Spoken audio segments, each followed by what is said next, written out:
Assalamualaikum warahmatullahi wabarakatuh. Perkenalkan nama saya Putri Jian Parisa dengan NIM 221085334. Dan pada kesempatan kali ini saya ingin mempresentasikan hasil penelitian saya yang berjudul Transnasionalisasi Gerakan 4B dari Korea Selatan ke Amerika Serikat. Dan penelitian ini dibimbing oleh Bapak Dr. Firdaus Septiaka PMSI dan Ibu Mariam Jamila PMSI. Langsung saja, pada bab satu pendahuluan penelitian saya, latar belakangnya gerakan 4B atau Formus ini lahir di Korea Selatan sebagai bentuk dari politik penolakan terhadap struktur patriarki ekstrim yang dipicu oleh tingginya kesenjangan rupa gender, maraknya kejahatan seksual digital, dan di sini paling jahat adalah Molka. Selanjutnya, kebijakan pronatalis pemerintah yang dianggap membatasi ruang otonomi perempuan. Fenomena ini kemudian mengalami transnasionalisasi ke Amerika Serikat, di mana narasi 4B menemukan daya tarik yang kuat atas pembatalan hak aborsi, yaitu Roe v. Wade, dan dinamika politik pemilu Amerika Serikat tahun 2024, yang memicu kekhawatiran serupa terhadap hak hak reproduksi. Dan melalui kekuatan media digital seperti TikTok, X, dan beberapa media sosial yang lain, gerakan ini menyebar melampaui batas geografis dan menciptakan sebuah keunikan dalam sejarah aktivisme global, yaitu pola arus balik feminisme radikal dari timur ke barat, yang memperkuat solidaritas transnasional perempuan melalui kesamaan perasaan terancam. Dan dari latar belakang ini muncullah pertanyaan, bagaimana transnasionalisasi gerakan feminis radikal 4B dari Korea Selatan ke Amerika Serikat? Selanjutnya, manfaat penelitian ini yaitu pertama, secara akademik, penelitian ini diharapkan mampu memberikan pemahaman yang lebih mendalam mengenai kajian tentang gerakan sosial transnasional yang dan dapat menjadi acuan bagi studi-studi selanjutnya. Secara praktis, penelitian ini dapat memberikan wawasan bagi aktivis, membuat kebijakan, dan masyarakat luas mengenai dinamika penyebaran ide-ide feminis melalui media digital lintas batas negara. Tujuan penelitian ini untuk menganalisis proses transnasionalisasi gerakan 4B dari Korea Selatan ke Amerika Serikat dengan mengidentifikasi mekanisme difusi digital melalui media sosial serta menjelaskan bagaimana isu domestik Korea Selatan dikemas menjadi narasi global dengan kritis hak reproduksi di Amerika Serikat menggunakan kerangka international contention dari Sunitero. Ada pun 5 studi pustaka yang saya gunakan. Yang pertama ada The Ford Movement, Envisioning Feminist Future Within a Non-Reproductive Future in Korea, yang ditulis oleh Ji-en Lee dan Eun Sung Jong. Yang kedua, Misogyny dan Gender Conflict in South Korea oleh Kim Ji-min. Yang ketiga, 6BM40 in China, A Case of Inter-Asian Feminist Knowledge, Negotiation and Contestation Through Translation, yang ditulis oleh Cheng. Yang keempat ada The Return of the Sisterhood, The Transnational Journey of the 4B Movement on TikTok oleh Jin Seok Kim. Dan yang terakhir, The Urgent Need for Radical Feminist Today, yang ditulis oleh Ahas. Adapun jenis pendekatan penelitian saya itu deskriptif kualitatif. Lalu batasan penelitian ada pada 2017 sampai tahun 2024. Unit analisis yang saya gunakan adalah unit analisis saya yaitu gerakan feminis 4B di Korea Selatan, dan unit eksplorasi saya transnasional gerakan 4B dari Korea Selatan ke Amerika Serikat. Selanjutnya level analisis di MESO, yaitu organisasi komunitas dan jaringan penulis yang mengartikulasikan gerakan 4B. Dan teknik pengumpulan data saya menggunakan metode studi perpustakaan atau library research dengan menggunakan data sekunder. Selanjutnya teknik analisis data. Yang pertama saya menggunakan ada reduksi data, selanjutnya ada penyajian data, dan yang ketiga penarikan kesimpulan. Kerangka konseptual yang saya gunakan yaitu dari Sunitero, Transnational Convention, pada bukunya Power and Movement 2011. Walaupun dia mengatakan bahwa ada tahapan atau proses dalam transnasionalisasi.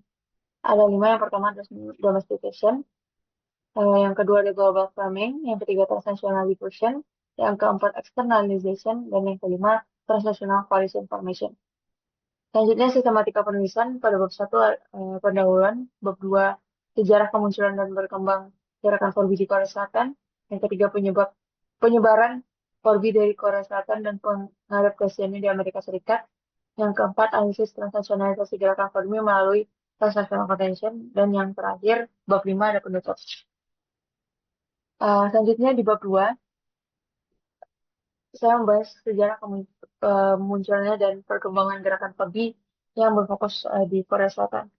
Gerakan PABI muncul sebagai respon terhadap feminis digital yang berkembang sejak 2015 di Korea Selatan dan dipicu oleh beberapa hal, di antaranya ketimpangan gender, kekerasan berbasis gender, dan kebijakan pronatalis negara yang dianggap mengontrol tubuh perempuan. Adapun peristiwa pemicunya saya jabarkan. Yang pertama, kesenjangan upah gender sebesar 36% di Korea Selatan.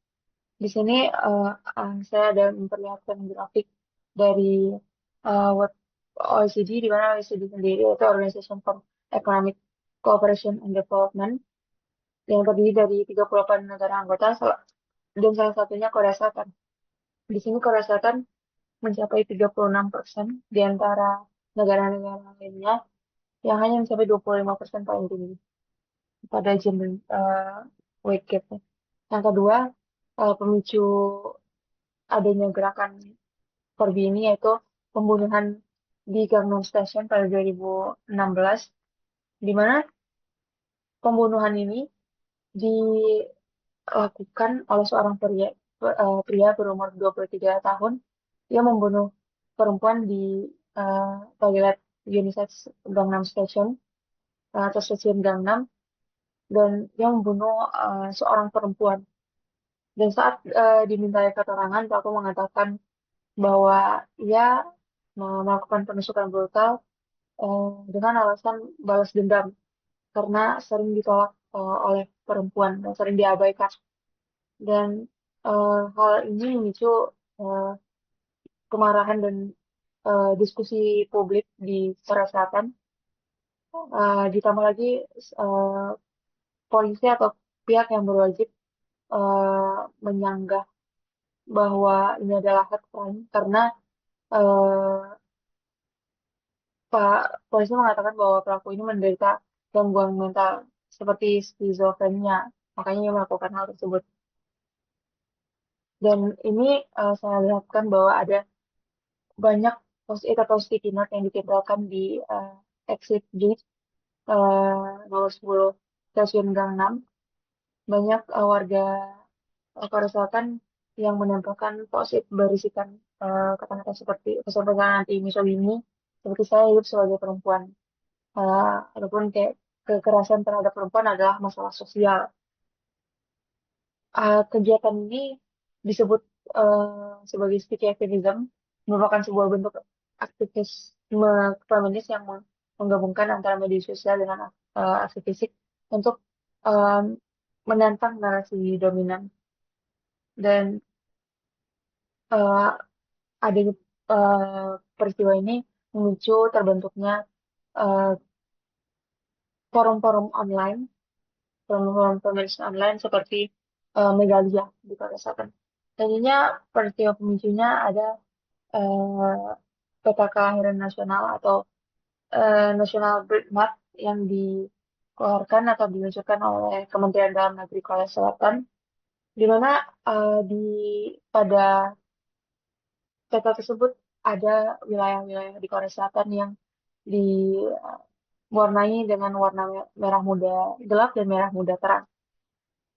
Di merah muda terang itu menunjukkan bahwa eh, usia perempuan yang yang subur itu dia di rentang 15 tahun 15 tahun sampai 49 tahun.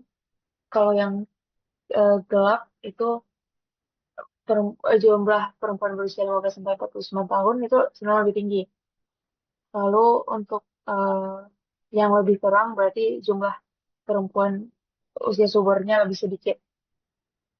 Dan diluncurkannya National Birth Map ini memicu kemarahan publik, khususnya perempuan-perempuan Korea Selatan, karena mereka menganggap bahwa Ini adalah bentuk eh, tekanan dari pemerintah. Dan karena banyaknya protes dan kontra, dalam hitungan hari setelah peluncuran kereta ini kembali ditarik oleh kementerian dari situs Kementerian Dalam Negeri. Selanjutnya itu ada peristiwa presentasi Kiasa tentang hipergami pada tahun 2017, di mana Kihasa sendiri yaitu Korean Institute for Health and Social Affairs, yaitu institusi pemerintah yang bertanggung jawab atas kebijakan kesehatan dan sosial. Salah satu peneliti seniornya melakukan presentasi terhadap makalah eh, yang membahas krisis fertilitas rendah di Korea Selatan dan mengaitkannya dengan kecenderungan hipergami. Hipergami ini preferensi perempuan untuk mencari pasangan yang status sosial, pendidikan, dan ekonominya itu yang cenderung lebih tinggi daripada diri mereka sendiri. Dan ia mengaitkan hipergami itu dengan krisis fertilitas rendah yang terjadi di Korea Selatan. Dan tentunya itu juga eh, me- memicu adanya diskusi online dan sampai protes di jalanan membawa slogan-slogan seperti kami bukan ternak untuk dipelihara dan diproduksi dan kata-kata penolakan sadar terhadap tekanan fertilitas, hal semacam itu. Dan selanjutnya eh, adanya mulainya protes turun ke jalan ini akhirnya pada tahun 2018 terbentuknya kampanye My Life is Not Your Point, yaitu kampanye yang dilakukan oleh feminis Korea Selatan dan eh, kampanye ini beriringan dengan gerakan MeToo yang saat itu eh, cukup terkenal di ranah internasional.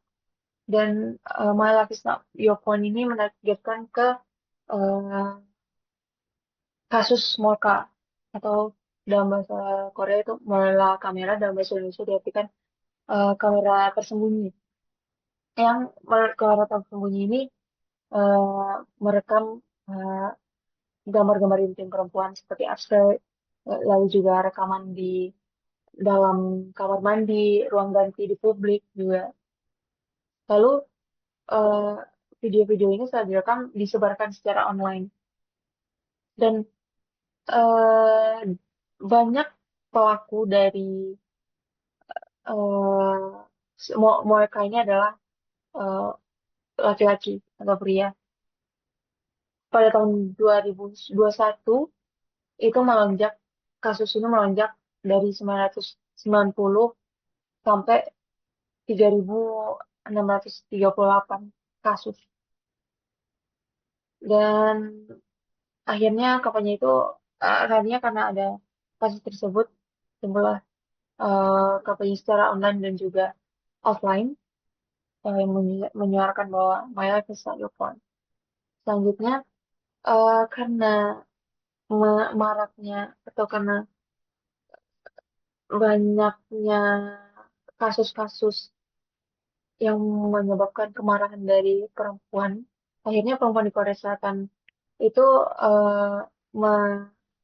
digabungkan menjadi 4 prinsip dari 4B sendiri. 4B sendiri itu ada 4B, di mana ada biyone, artinya tidak pacaran dengan laki-laki; bisekse, artinya tidak berhubungan seks dengan laki-laki; bihon, tidak menikah dengan laki-laki; dan yang poin terakhir, poin keempat, yaitu dicusan, tidak melahirkan anak.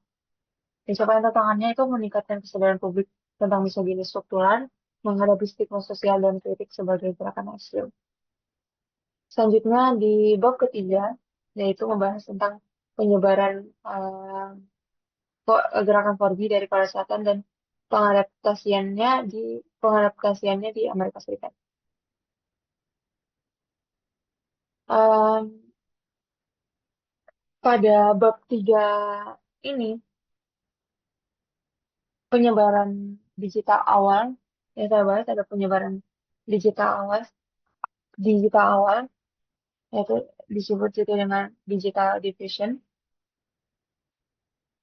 Pertama ada dua hal penting yang terjadi. Yang pertama ada konten viral dan terjemahan awal, di mana diaspora Korea dan aktivis bilingual itu menjadi jembatan penerjemah yang menerjemahkan narasi eh 4D dari bahasa Korea ke bahasa Inggris yang lebih dimengerti di Amerika Serikat. Dan eh, ini ada saya paparkan dari akun Twitter atau X sekarang disebutnya, Kolemi, yang mengatakan American women is time to learn from Koreans and adopt the 4D movement, yang mengajak wanita-wanita di Amerika Serikat untuk menganut 4B ini, dan ia mencoba untuk menjelaskan poin per poin di dalam 4B tersebut, ada Bifon, Bichosan, Bichotse, dan di Biome, ya sampaikan di sini. Lalu ini sampai 2,2 million views di X, dan peran media sosial seperti X ini menjadi saluran utama konten, tidak hanya berbentuk teks tapi juga banyak di TikTok itu berbentuk video yang lebih bisa mudah dimengerti. Selanjutnya, eh, kontekstualisasi di Amerika Serikat, gerakan 4D ini menemukan mm, daya tariknya di Amerika Serikat setelah eh, karena lingkungan sosial politik di Amerika Serikat saat itu, yaitu pembatalan Roe v. Wade, di mana Roe v. Wade ini peraturan di Amerika Serikat yang membolehkan aborsi bagi perempuan. Dan pada tahun 2022, Roe v. Wade ini dibatalkan oleh Presiden Trump, eh, dan itu memancing kemarahan perempuan di Amerika Serikat. Dan termasuk juga pemilihan umum di 2024. Nah, ini menciptakan kekhawatiran serupa terhadap hak-hak reproduksi perempuan di Amerika Serikat, seperti prinsip eh, non-kelahiran yang ada di 4B atau Bijosan, menjadi sangat relevan sebagai bentuk protes politik. Lalu isu ras dan interseksionalitas, komunitas diaspora Asian Amerika mengadopsi 4B sebagai alat untuk melawan ra- racial racialized misogyny atau misogyny yang dihapus dengan stereotip rasial seperti anggapan perempuan Asia submisif atau eksotis. Yang ketiga, ada adaptasi ideologi dan interpretasi ulang. Yang menarik di sini ada terjadi transformasi makna. Di Korea Selatan, Korbi adalah strategi survival atau bertahan hidup dari ancaman kekerasan patriarki yang nyata di Korea Selatan. Tapi di Amerika Serikat, Korbi ini ditransformasikan menjadi isu uh, pilihan dan wellness atau kesejahteraan, dan bagi perempuan di Amerika Serikat, Amerika Serikat, dan lebih menekan pada self care dan kesehatan mental. Adaptasinya menunjukkan fleksibilitas gerakan, namun juga banyak kritik yang timbul terhadap Corby di Amerika Serikat karena dianggap terlalu individualistis. Selanjutnya di bab 4, saya menganalisis transnasionalisasi contention gerakan Corby, di mana transnational contention ini adalah yang ditulis oleh eh, satu konsep yang ditulis oleh Sidney Carroll yang menggambarkan proses panjang, lambat, bertahap ketika isu isu domestik berkembang ke arena internasional. Proses nasionalisasi tidak sekedar berpindah ke geografis IJ, tapi melainkan juga transformasi makna sesuai konteks sosial politik penerima, atau di sini kita katakan penerima itu adalah negara perempuan negara Amerika Serikat. Dan ada 5 tahap seperti yang saya katakan sebelumnya. Yang pertama ada domestikasi dan global framing gerakan Toby, yaitu pemicu eksplosifnya gerakan lahir sebagai respon terhadap misogini ekstrem di Korea Selatan. Pertama, pemicu itu uh, gerakan ini lahir sebagai respon kondisi yang sangat spesifik di Korea Selatan, yaitu misogini ekstrim.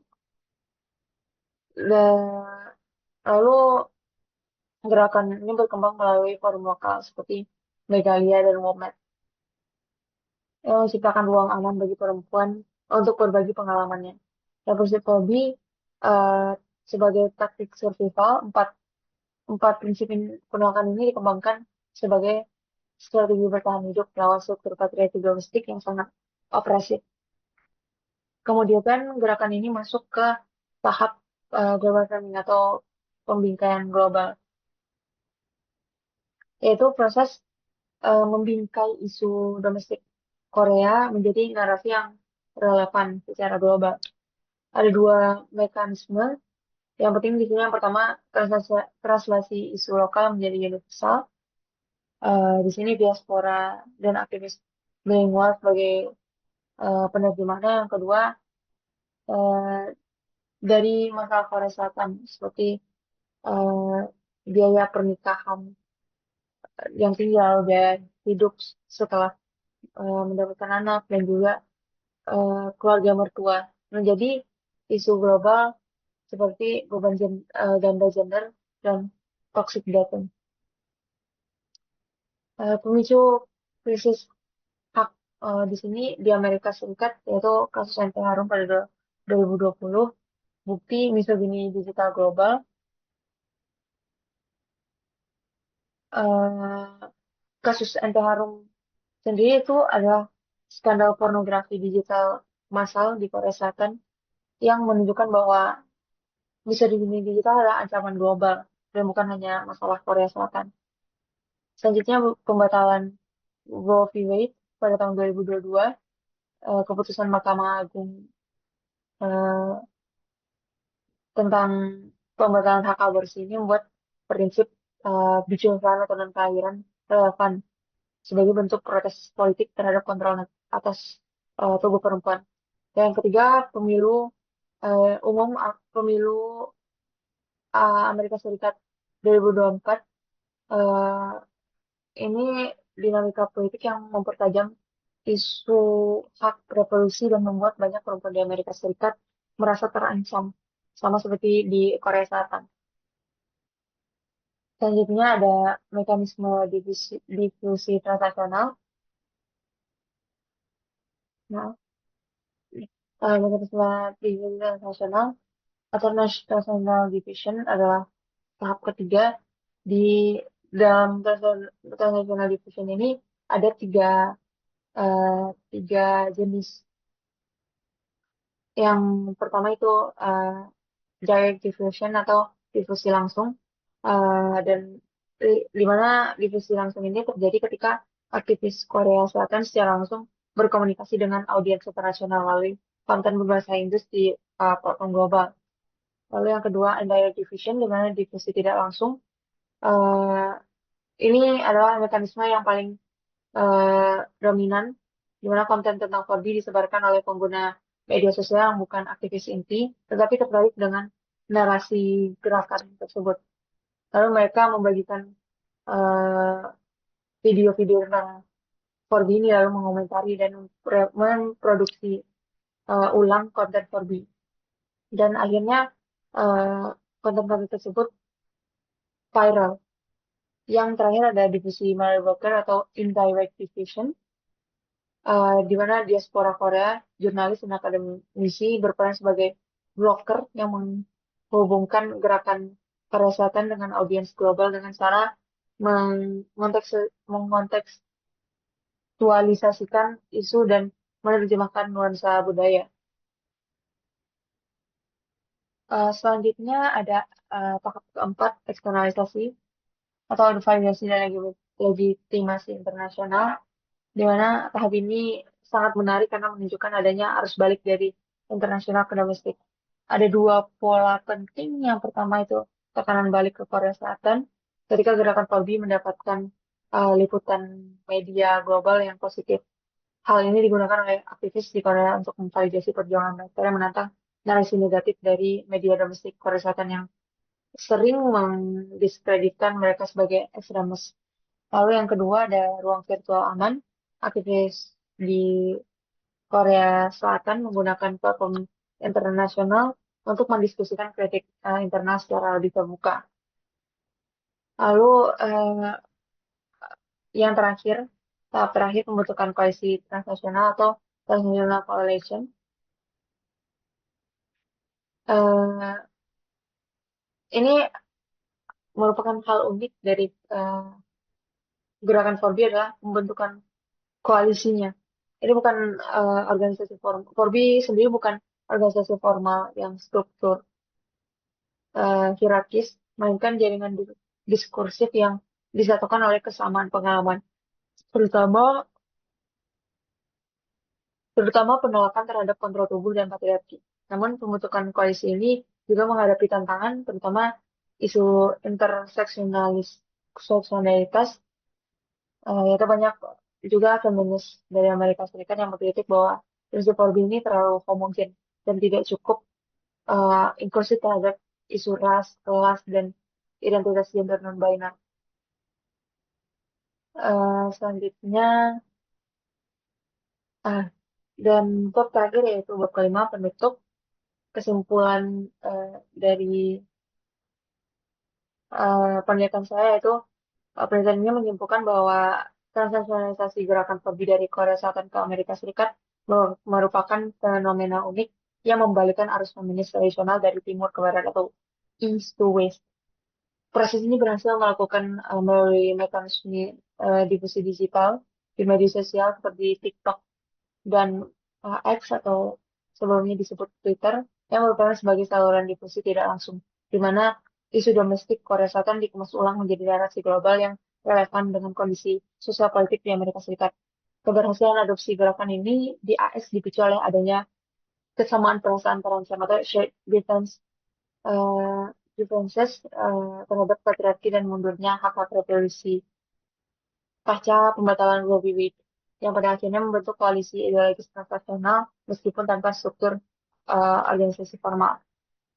Saran untuk penelitian ini perlunya analisis dampak jangka lebih panjang mengenai pengaruh gerakan ini terhadap dinamika kebijakan hak reproduksi dan tren demokrasi di Amerika Serikat dalam skala waktu yang lebih luas.